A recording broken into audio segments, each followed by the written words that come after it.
주님 가르치는 기도로 함께 기도하겠습니다.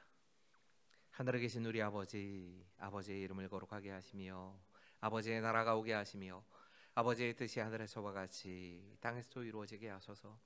오늘 우리에게 일용할 양식을 주시고 우리가 우리에게 잘못한 사람을 용서하여 준 것 같이 우리 죄를 용서하여 주시고 우리를 시험에 빠지지 않게 하시고 악에서 구하소서.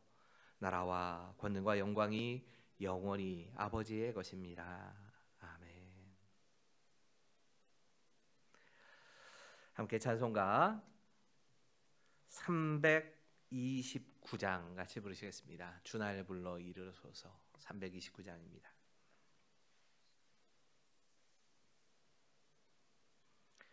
주날 불러 이르소서.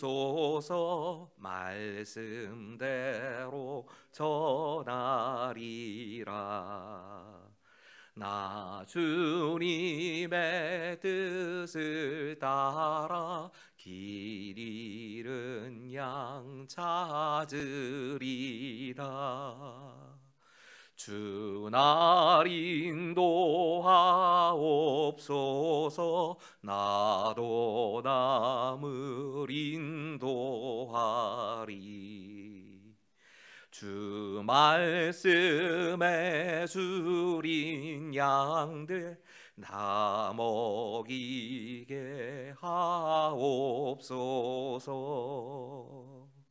저 든든한 반석 위에 날 세우사 힘주소서. 내 손을 펴 물에 빠진 저 무리를 건지리다.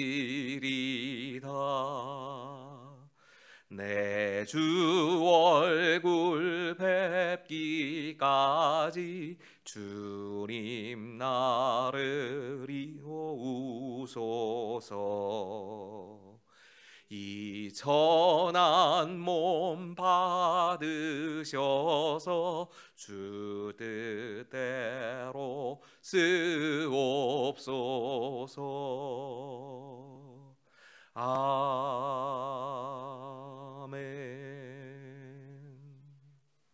출애굽기 29장 1절과 9절의 말씀입니다. 출애굽기 29장 1절과 9절의 말씀을 함께 읽겠습니다. 함께 읽으시지요. 시작. 내가 그들에게 나를 섬길 제사장 직분을 위임하여 그들을 거룩하게 할 일은 이러하니 곧 어린 수소 하나와 흠없는 순양 둘을 택하고 아론과 그의 아들들에게 띠를 띄우며 관을 씌워 그들에게 제사장의 직분을 맡겨 영원한 규례가 되게 하라. 너는 이같이 아론과 그의 아들들에게 위임하여 거룩하게 할지니라. 아멘. 우리는 28장을 묵상하면서 제사장의 의복에 대해서 우리가 묵상을 많이 해봤습니다. 의복이라고 하는 것이 그 사람이 가지고 있는 지위나 직분을 보여주는 의미를 가지고 있습니다. 네, 제사장의 의복에서 우리가 더 관심을 가지고 봐야 할 것은 직위가 아니고 그 옷을 입고 하나님께 나아갔다 하는 것에 더 관심을 가져야 합니다. 우리가 하나님께 나아가기 위해서 우리는 어떤 모습으로 하나님 앞에 설 수 있을까를 묵상하는 것이 이 제사장의 옷에 담긴 메시지였습니다. 오늘 본문은 이제 아론과 그 아들들을 제사장의 직분을 감당하게 하기 위해서 제사장의 위임식을 하는 장면을 다루고 있습니다. 여러분, 제사장을 말씀드리면서 계속 반복적으로 말씀드린 게 있습니다. 이 제사장은 단순히 목사나 특별한 직분을 가진 사람들만 이야기하는 건 분명히 아닙니다. 우리는 신약을 살고 있는 우리는 왕 같은 제사장으로 우리 모두가 다 부르심을 받은 겁니다. 그러니까 우리 모두에게 다 해당이 되는 이야기라고 봐야 됩니다. 그 가운데서도 특별히 우리가 이 제사장의 위임식을 생각하면서는 우리 지금 시기적으로 딱 그런 시기를 맞이했기 때문에 과연 하나님 앞에 특별하게 쓰임 받는 사람들, 특별한 직분을 가지고 쓰임을 받는 사람들의 자세는 어떤 것인가, 이걸 한번 생각해 봐야 될 메시지이기도 합니다.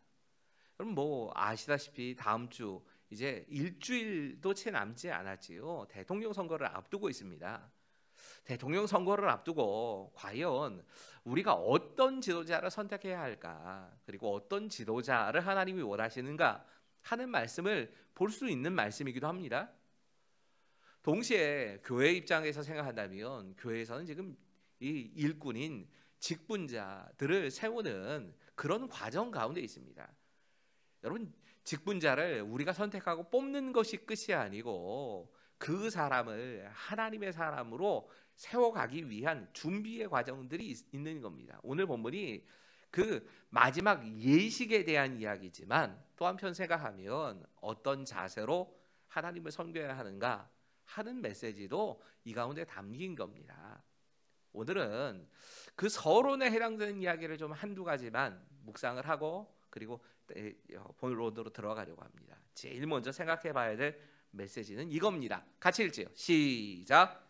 우리는 하나님을 섬기기 위해 부르심을 받은 사람들입니다. 여러분, 이 위임식이란 말을 기억할 때에 제일 먼저 생각해야 될 단어 자체가 위임이란 단어입니다. 이 위임이라고 번역되어 있는 카한이라고 하는 단어는 제사장의 직무를 수행하다 혹은 제사장이 되다라는 뜻을 가지고 있습니다. 이 단어가 출애굽기 28장 41절에 처음 등장합니다. 그리고 이제 29장에 이 말씀이 두 번째로 나오는 겁니다. 여러분, 이 위임이라고 하는 단어는 영어의 그 의미는 나의 권한을 그 사람에게 내어준다라는 뜻입니다. 나누어 준다는 뜻입니다. 우리가 나라의 일꾼을 투표로 뽑을 때에 그게 국회의원이 되었건 아니면 이 대통령이 되었건 혹은 아니면 어떤 그 지도자들, 우리 주변에 생활 속에서 만날 수 있는 지도자들을 뽑을 때에 위임이라고 하는 말이 꼭 생각을 하면서 이 말을 생각해 봐야 합니다. 민주주의 국가에서 위임의 의미는 이게 맞습니다. 내가 가지고 있는 권한인데 내가 가지고 있는 권한을 그 사람에게 내어주는 겁니다. 그 사람에게 맡기는 겁니다. 우리가 대통령을 뽑으려고 할 때 기준은 이겁니다. 내가 가지고 있는 권한을 저 사람에게 주었을 때 저 사람이 바르게 이 나라를 끌고 갈 수 있는가. 그러려면 그 대통령에게 제일 중요한 건 백성들의 마음을 읽고 소통하는 겁니다. 물론 모든 백성의 마음이 다 똑같지 않습니다. 그렇지 않을 겁니다. 우리가 가지고 있는 생각이 각양각색으로 다르기 때문에 그 모든 생각을 다 통합해서 대통령이 어떤 정책을 꾸려간다는 건 쉽지는 않은 일일 겁니다.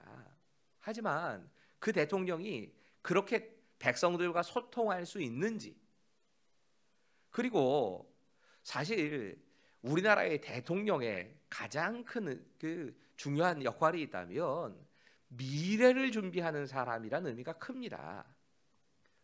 어젠가 이렇게 그 대통령에 대한 영상을 좀 보다가 그 영화를 좀 찾아서 보다가 쉬는 날이니까 좀 그렇게 보면서 좀 이런 생각을 해봤습니다. 대통령이 가장 중요하게 우리나라의 대통령이 해놓은 가장 중요한 역할들이 어떤 것이 있었을까? 제일 그 영상에서 인상 깊었던 것은 박정희 대통령 당시에 고속도로를 닦았던 일. 그 일이 대한민국이 이 물류를 수송하는데 정말 중요한 아주 큰 그 역사적 기초를 놓았다. 그랬기 때문에 그 많은 사람들이 반대했어도 대통령으로서 그 일들을 감당한 게 박정희 대통령이 한 참 귀한 중요한 일이었다. 또 김대중 대통령 당시에 뭐 다들 많은 사람이 반대했던 정보통신을 자유롭게 이 인터넷망을 전 국가에다가 통하게 만들어 놓은 정보의 고속도로를 깔아 놓은 것이 지금의 대한민국을 만들었다. 이런 평가를 내리는 걸 봤습니다.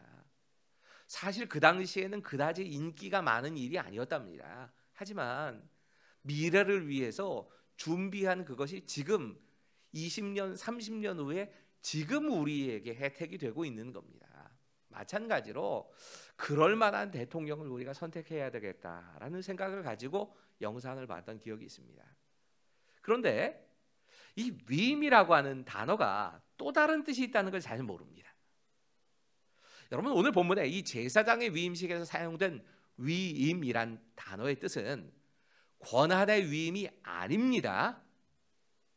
내가 가지고 있는 권한을 그 사람에게 나눠준다는 의미가 아니고 헌신과 봉헌을 의미하는 단어입니다. 그럼 이건 굉장히 다른 겁니다. 내가 가지고 있는 힘을 그 사람에게 나눠주는 게 아닙니다. 지금 모세가 아론을 세우고 그 제사장들을 아론의 아들들을 제사장들로 세우지만 모세가 가지고 있는 힘을 그 사람들에게 나눠준 게 아닙니다. 하나님께서 특별히 선택하시고 택하신 그 사람들, 그들을 헌신하도록 세운 겁니다. 하나님 나라의 일꾼을 세울 때에 어떤 방법으로 세워야 되는가 하나님께서 말씀하신 것이지 우리의 입장을 대변할 사람을 세우는 것이 아니라는 겁니다. 여러분, 하나님께서 분명히 이렇게 말씀하고 계십니다. 나를 섬길 제사장 직분을 위임하여. 여러분, 하나님께서는 나를 섬긴다, 하나님을 섬길 직분이라고 얘기를 하십니다. 섬긴다는 게 뭡니까? 여러분, 섬긴다고 하는 건 그분의 뜻 그리고 그분의 생각을 받들어서 그대로 내가 따라서 순종한다는 뜻입니다.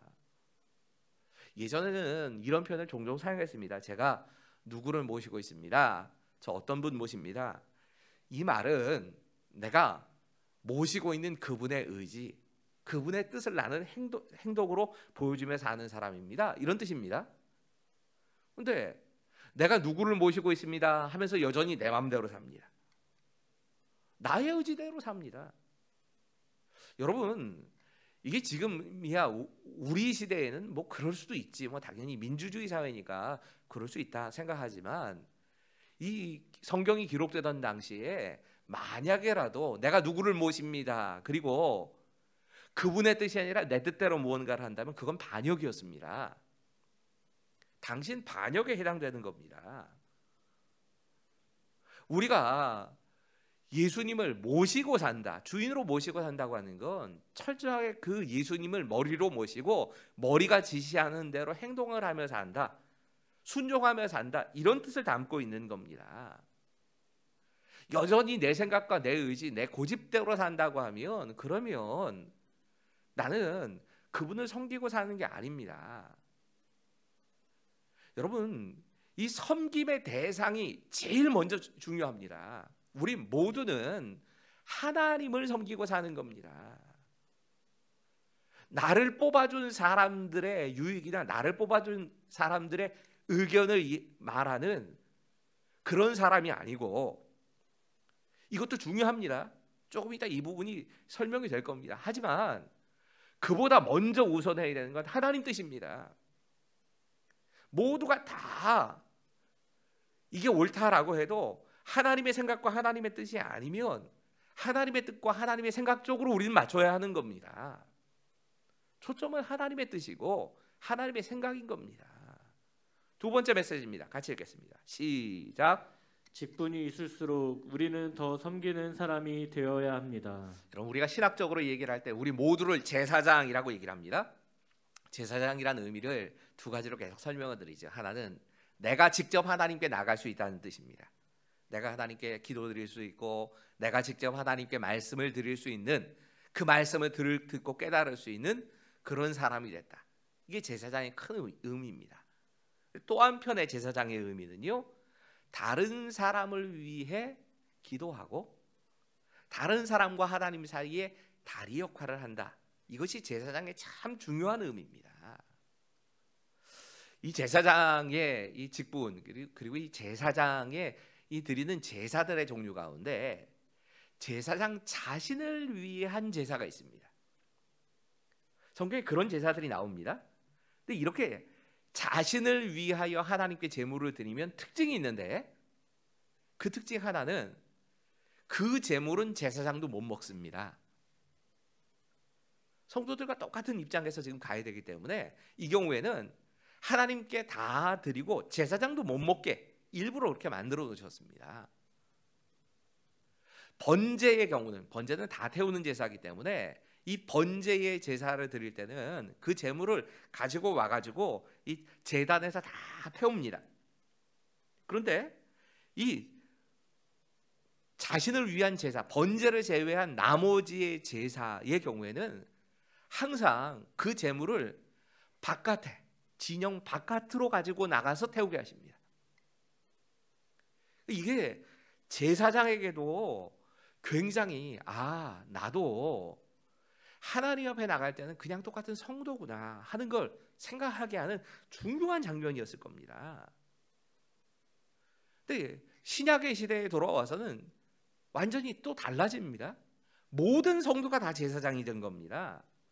그 사람이 세례를 받았던 세례를 받지 않았던, 직분이 목사든 장로든 권사든 다 상관없습니다. 온전히 그가 진짜 예수 그리스도를 나의 구세주와 주인으로 모신 사람이라면, 예수님 진짜 영접한 사람이기만 하다면 그들 모두가 다 제사장이 되는 겁니다. 여러분, 하나님께서 제사장으로 우리를 왜 부르시는가? 그건 하나님의 일을 하라고 부르시는 겁니다. 우리가 구원받았다고 좋아하기만 하고 할렐루야 하나님 찬양하고 이것으로 끝나는 게 아니라 하나님 위해서 봉사하고 헌신하라고 부르신 겁니다. 그 봉사하고 헌신하는 자세에 대한 이야기가 제사장의 옷의 이야기고 제사장의 위임식에 대한 이야기 쭉 등장하는 겁니다. 그런데 이 섬길 때에 우리가 특별히 많이 생각해 봐야 될 건 이겁니다. 사람의 생각으로 이 직분이 중하다는 생각이 들수록 더 납작 엎드려서 섬기는 사람이 되어야 합니다. 그러지 않으면 못 섬깁니다.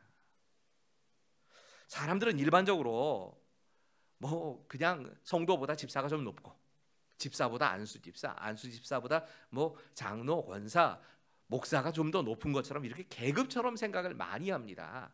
세상적인 직위를 생각하고 지위를 생각하다 보니까 이런 생각을 하기가 쉽습니다. 근데 교회 모든 직분은 사실은 봉사를 위한 직분이거든요. 목사라고 더 높은 게 아닙니다. 직임상 어떤 일에 대해서 책임을 더 져야 되는 것이고, 그 일을 할 때는 목사의 기능을 그렇게 가능하게 하는 거지요. 장로라고 더 높아지는 게 아닙니다. 그런데 우리가 소위 말하는 무거운 직분이란 이 중직을 받았다면 내가 더 많이 봉사하고 더 많이 섬겨야 한다라고 하는 부담으로 가져야 되는데 자꾸 목에 힘이 들어갑니다. 여러분, 우리는 섬김을 위해서 부르심을 받은 사람들입니다. 그렇기 때문에 이걸 잊지 않기 위해서라도 직분을 가지고 있는 사람일수록 더 납작 엎드려야 합니다. 더 기어야 합니다. 모든 직분이 섬기는 직분입니다. 하나님께서는 우리에게 맡겨주신 겁니다.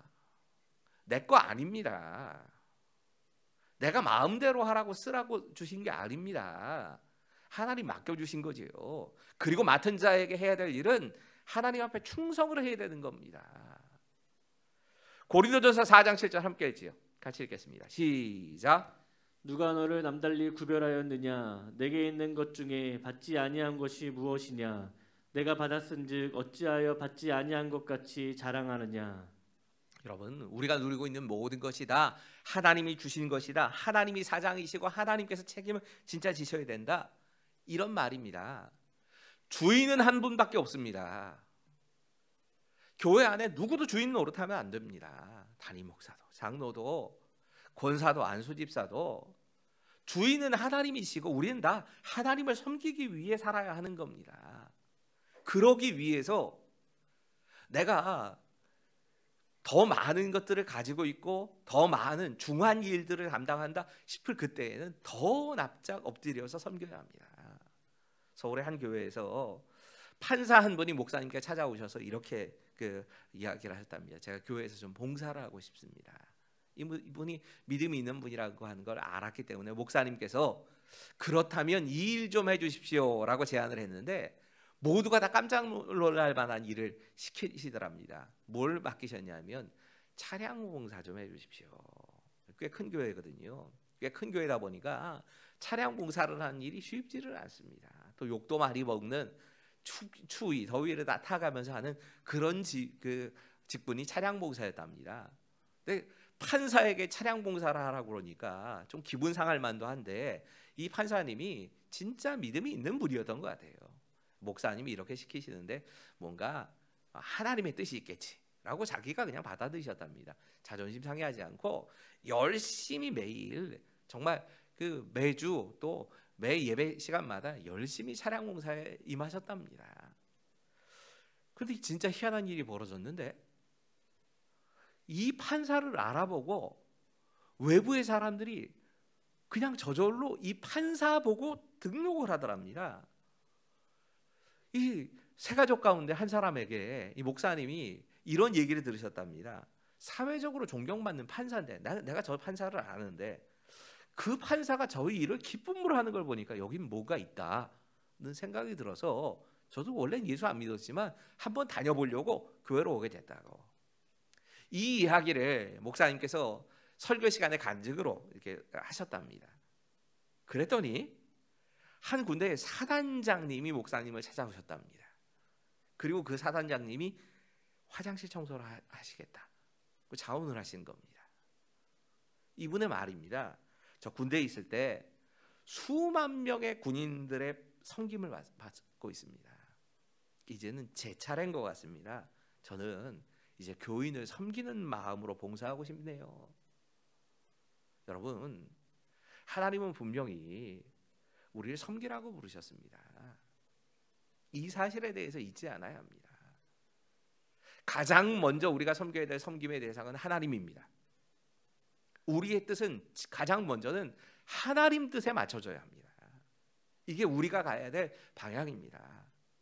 동시에 잊지 않아야 될 건 우리 모두가 다 서로가 서로를 위해서 섬기라고 부르심을 받은 사람들입니다. 이걸 잊지 않기 위해서라도 세상적인 기준으로 조금 더 중하다는 직분을 가진 사람일수록 마음속에 나는 섬기라고 부르심을 받은 사람이야.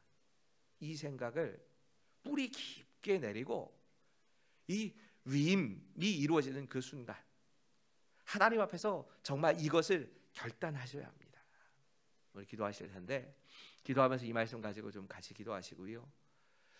앞으로 우리 진짜 며칠 남지 않은 대통령 선거를 위해서 그 선거에 꼭 하나님께서 생각하시는 하나님 나라를 구현할 만한 공의를 구현하고 또 백성을 섬기고 소통할 수 있을 만한 그런 귀한 대통령이 선출될 수 있도록 위해서 기도하시고 또 역시 기도하시면서 세계의 평화를 위해서 지금은 기도해야 될 때가 맞습니다. 우크라이나의 침공으로 인해서 정말 세계의 평화 전체가 위협을 받고 있는데 이것이 또 다른 도발과 또 다른 전쟁으로도 이어지지 않게 해달라고 확산이 금지될 딱 끝날 수 있기를 위해서 기도하시고 러시아가 침공을 중지하고 평화가 다시 회복될 수 있도록 그리고 고통당하고 있는 이 우크라이나 땅을 위해서 우리 함께 잠깐이지만 소리를 내서 기도하시지요. 함께 기도하겠습니다. 하나님께서 우리 어떤 것을 맡기셨든지 그 맡기신 것에 대해서 섬김의 자세로 나갈 수 있도록 주님 도와주시옵소서. 내 생각이 아니라 하나님의 생각을 이루는 것에 우리 마음과 생각을 서로 표현해 주시고 하나님 이 말씀 그대로 하나님을 섬기는 자들이 먼저 되게 하시고 정말 하나님만 섬기는 것이 아니라 우리가 백성에 대해서 사랑하고 섬기는 그런 귀한 마음 가지고 섬김의 자세를 가질 수 있도록 주님 도와주시옵소서. 아버지 하나님 주인이 누구이신가를 날마다 교회에서 확인하게 하시고 주인 되신 하나님을 날마다 인정하며 그분을 높여드리는 그런 하루하루를 살아